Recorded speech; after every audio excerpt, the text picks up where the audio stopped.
వరంగల్ జిల్లాలో కాకరేపుతున్నాయి కాంగ్రెస్ రాజకీయాలు. మరోసారి ఉమ్మడి వరంగల్ జిల్లా కాంగ్రెస్ నేతలు సమావేశమయ్యారు.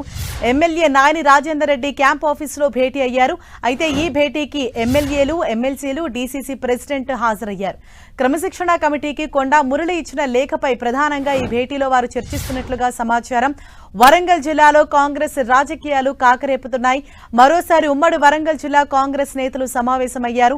ఈ సమావేశంలో ఎమ్మెల్యే నాయని రాజేందర్ రెడ్డి క్యాంప్ ఆఫీసులో భేటీ జరుగుతోంది. ఎమ్మెల్యేలు, ఎమ్మెల్సీలు, డీసీసీ ప్రెసిడెంట్ హాజరయ్యారు ఈ సమావేశానికి. ప్రధానంగా క్రమశిక్షణ కమిటీకి కొండా మురళి ఇచ్చిన లేఖపై వీరు ఈ సమావేశంలో చర్చిస్తున్నారు.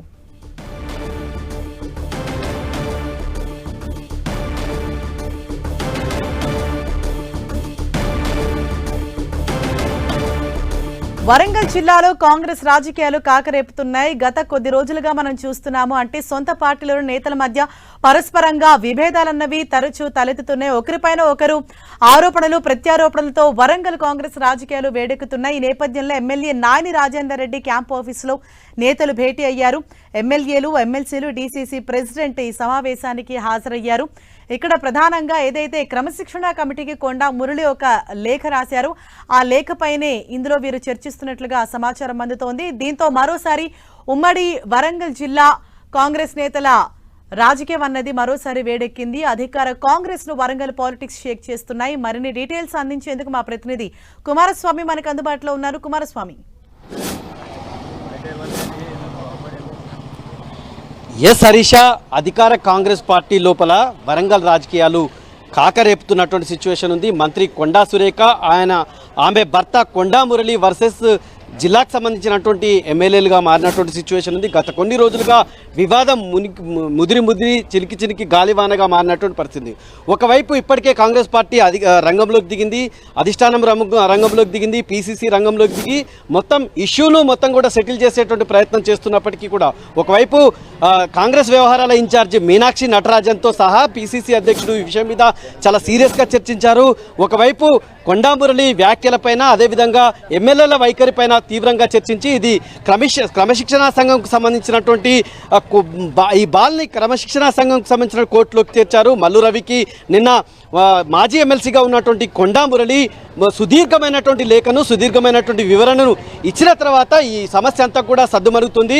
పూర్తిగా ఎమ్మెల్యేలు కొండా సురేఖ, కొండా మురళి క్రమశిక్షణ పరిధిలోకి వస్తారని చెప్పి అంతా భావించారు. దీన్ని సెటిల్ చేసేటువంటి పరిస్థితి ఉందని అనుకున్నటువంటి నేపథ్యంలో అనూహ్యంగా వరంగల్ జిల్లాకు సంబంధించినటువంటి ఎమ్మెల్యేలు ఎవరైతే ఉన్నారో డీసీసీ అధ్యక్షుడు నాయని రాజేందర్ రెడ్డి, ఆయన ఎమ్మెల్యేగా కూడా ఉన్నటువంటి సిచ్యువేషన్ ఉంది. ఆయన నేతృత్వం లోపల మరోసారి హన్మకొండలో క్యాంప్ కార్యాలయంలో కడియం శ్రీహరి, ఎమ్మెల్యేలు కడియం శ్రీహరి, అదేవిధంగా రేవూరి ప్రకాష్ రెడ్డి, కేఆర్ నాగరాజ్తో సహా ఎమ్మెల్యేలు భేటీ అవడం ఇప్పుడు ప్రాధాన్యత సంతరించుకుంది. పొలిటికల్ సర్కిల్ లోపల తీవ్రమైనటువంటి చర్చ జరుగుతుంది. ఒకవైపు కాంగ్రెస్ పార్టీ అధిష్టానం క్రమశిక్షణ చర్యలు, క్రమశిక్షణ పరిధి లోపల వీళ్ళందరినీ కూడా రెండు గ్రూపులను తీసుకురావడం కోసం ప్రయత్నం చేయడం ఒక వ్యక్తి అయితే, ఈరోజు కడియం శ్రీహరి, అదేవిధంగా రేవూరి ప్రకాష్ రెడ్డితో సహా ఎమ్మెల్యేలు ప్రత్యేకమైనటువంటి భేటీ నిర్వహించడం అనేటువంటి రాజకీయాల్లో ఆసక్తికరమైనటువంటి పరిణామం. వీళ్ళు ఇక్కడ నాయని రాజేందర్ రెడ్డిలో ఇంట్లో సమావేశం కావడం విషయం లోపల మీడియా ముందు, అంటే రాజేందర్ రెడ్డి ఆహ్వానం మేరకే ఆయన మనమడి పుట్టినరోజు నేపథ్యం లోపలనే ఇక్కడికి వచ్చామని చెప్పి రేవూరి ప్రకాష్ రెడ్డి చెప్తే, కడియం శ్రీహరి చాలా ఆసక్తికరమైనటువంటి వ్యాఖ్యలు చేశారు. జిల్లాకు సంబంధించినటువంటి అభివృద్ధి విషయం లోపల మేము ఇక్కడ కలుస్తున్నామని, అంటే పరస్పరమైనటువంటి భిన్న వ్యాఖ్యలతోటి చాలా డిప్లొమాటిక్గా ఇక్కడ కలుస్తున్నటువంటి సిచ్యువేషన్ మనకుంది. అంటే ఒకవైపు కాంగ్రెస్ పార్టీ అధిష్టానం ఇరు వర్గాలను సఖ్యత చేసేటువంటి ప్రయత్నం చేస్తున్నటువంటి క్రమం లోపల ఈ భేటీ అనేటువంటిది ఇంకా అగ్నికి ఆజ్యం పోసేటువంటి సిచ్యువేషన్ అయితే నెలకొన్నటువంటి పరిస్థితి ఉంది. అటు కొండా మురళి తన పదునైనటువంటి వ్యాఖ్యలతోటి హీటెక్కిస్తే తగ్గేదేలే అన్నట్టు అసంతృప్తి ఎమ్మెల్యేలంతా కూడా ఒక భేటీ అవ్వడం, ఖచ్చితంగా అమితుమి తెలుసుకోవాలనేటువంటి నిర్ణయానికి రావడం అనేటువంటిది ఇప్పుడు కాంగ్రెస్ పార్టీ అధిష్టానానికి తీవ్రమైనటువంటి తలనొప్పిగా మారినటువంటి సిచ్యువేషన్ ఉంది. మీనాక్షి నటరాజన్ ఎన్ని సమీక్షలు పెట్టినా, ఎన్ని సమావేశాలు పెట్టినా పూర్తిగా కట్టడి చేస్తున్నటువంటి ఒక కలరింగ్ ఇస్తున్నప్పటికీ కూడా కాంగ్రెస్లో మాత్రం రెండు వర్గాలు తగ్గేదేలే అనేటువంటి సిచ్యువేషన్ క్రియేట్ చేయడం అనేటువంటిది ఇప్పుడు కాంగ్రెస్ పార్టీలో తీవ్రమైనటువంటి చర్చకు దారితీస్తున్నటువంటి పరిస్థితి ఉంది. ఒకవైపు పిసిసి అధ్యక్షుడిగా ఉన్నటువంటి మహేష్ కుమార్ గౌడ్ పార్టీలో క్రమశిక్షణ పూర్తి స్థాయిలో కంట్రోల్కి వచ్చిందని చెప్పి ఒకవైపు చెప్తున్నప్పటికీ, మీనాక్షి నటరాజన్ పూర్తి స్థాయి లోపల పార్టీని కంట్రోల్ చేస్తున్నట్టు ప్రకటించినప్పటికీ కూడా ఈ భేటీ అనేటువంటిది ఇప్పుడు తీవ్రమైనటువంటి చర్చకు దారితీస్తున్నటువంటి పరిస్థితి ఉంది.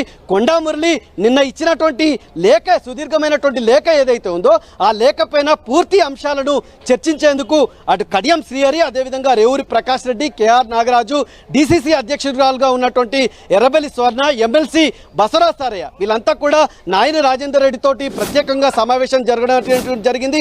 ప్రధానంగా కొండమూర్లి చేస్తున్నటువంటి తీవ్రమైనటువంటి ఆరోపణ అంటే ఎవరైతే కడియం శ్రీహరి ఉన్నాడో ఆయన కాంగ్రెస్ పార్టీలోకి వచ్చిన తర్వాతనే ఈ గ్రూపులన్నీ కూడా పెచ్చరిల్లిపోతున్నాయి అనేటువంటి తీవ్రమైనటువంటి వ్యాఖ్యలు చేయడం.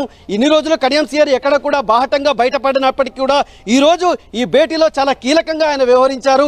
ప్రధానంగా కడియం శ్రీహరిని, అదేవిధంగా రేవూరి ప్రకాష్ రెడ్డిని ఇద్దరిని టార్గెట్గా చేసుకొని కొండాంబుల్లి తీవ్రమైనటువంటి వ్యాఖ్యలు చేయడం అయితే వాళ్ళు మాత్రం అంటే ప్రధానంగా పార్టీ పరిధి లోపల ఈ అంశాన్ని ఆమె తెలుసుకోవాలనేటువంటి ఒక వ్యూహాత్మకమైనటువంటి ఎత్తుగడతోటే ఈరోజు నాయన్ రాజేందర్ రెడ్డికి సంబంధించి నాయన్ రాజేందర్ రెడ్డిని ముందట పెట్టి ఆయన డిసిసి అధ్యక్షుడు అనేటువంటి ఒక టెక్నికల్ పాయింట్ని ముందట పెట్టి ఈ రాజకీయము, ఈ తతంగం అంతా కొనసాగుతున్నటువంటి పరిస్థితి ఉంది. ఆయన డిసిసి అధ్యక్షుడు, ఎమ్మెల్యేగా కూడా ఉన్నటువంటి సిచ్యువేషన్ ఉంది. ఇదంతా కూడా ముందు పెట్టి ఇదంతా కూడా ఖచ్చితంగా కొండా మురళితోటి, కొండా సురేఖతోటి ఆమె తెలుసుకునేటువంటి ప్రయత్నం అయితే చేస్తున్నటువంటి సిచ్యువేషన్ అయితే మనకు కనిపిస్తుంది. మరోవైపు అంటే కొండా మురళి ఒక అడుగు ముందుకు వేసి ఆయన చేసినటువంటి ఆరోపణలో ఎవరిని కూడా వదిలిపెట్టినటువంటి సిచ్యువేషన్ ఉంది. సీఎం సలహాదారుడిగా ఉన్నటువంటి వేం నరేందర్ రెడ్డితో సహా ఈ పార్టీకి సంబంధించి అంటే జిల్లా ఇన్ఛార్జ్ మంత్రిగా ఉన్నటువంటి పొంగులేటి శ్రీనివాసరెడ్డి ఈ రకంగా ప్రతి ఒక్కరిని కూడా తను ఏ రకంగా తనకు ఇబ్బందులు పెడుతున్నారనేటువంటి అంశాలను సుదీర్ఘంగా ఆయన వివరించడం అనేటువంటి జరిగింది. అంటే ఒక రకంగా కొండా దంపతులు వర్సెస్ మొత్తం పార్టీలో ఉన్నటువంటి ముఖ్య ప్రజాప్రతినిధులు, అదేవిధంగా ఎమ్మెల్యేలు, మంత్రులంతా కూడా ఒకతాటిపైకి వచ్చినటువంటి పరిస్థితి మనకు కనిపిస్తున్నప్పటికీ కూడా కొండా మురళి, కొండా సురేఖ మాత్రం చాలా కాన్ఫిడెంట్గా కనిపిస్తూ తన వ్యాఖ్యలు చేస్తున్నటువంటి పరిస్థితి ఉంది. కొండా మురళి నిన్న చేసినటువంటి వ్యాఖ్య కూడా ఈ సీరియస్నెస్కి అర్థం పడుతుంది.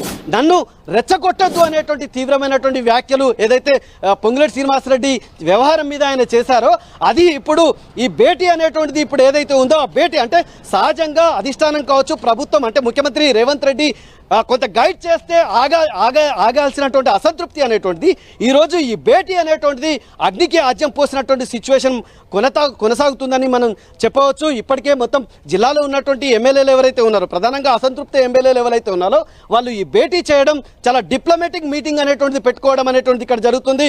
ఒకరేమో పుట్టినరోజుకు సంబంధించినటువంటి సందర్భం అని ఒకరు చెప్తే, జిల్లాకు సంబంధించినటువంటి డెవలప్మెంట్ సందర్భం అని చెప్పి కడియం శ్రీహరి లాంటి వ్యక్తి కామెంట్ చేయడం అనేటువంటిది ఈ రకంగా గ్రూప్ అనేటువంటి గ్రూపుల కొట్లాట కాంగ్రెస్ లో ఆగడం లేదు అనేటువంటి సంకేతం ఈ మీటింగ్ బట్టి తెలుస్తున్నటువంటి సిచ్యువేషన్ ఉంది. Right, thank you KK.